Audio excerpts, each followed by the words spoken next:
औज़ुबिल्लाहिमिनश्शैतानिर्रजीम बिस्मिल्लाहिर्रहमानिर्रहीम। काबिल सर एहतराम जनाब डॉक्टर सलीम हैदर साहब,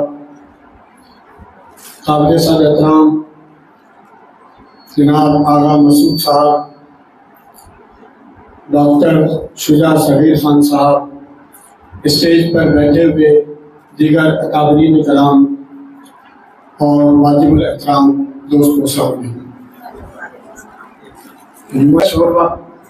बस मैं यही कहूँगा कि डॉक्टर शुजा सगीर और उनकी किताब, इसको मैं सिर्फ एक जुमले में समझने की कोशिश करूँगा, ज़्यादा टाइम आपका बिल्कुल भी नहीं लूँगा।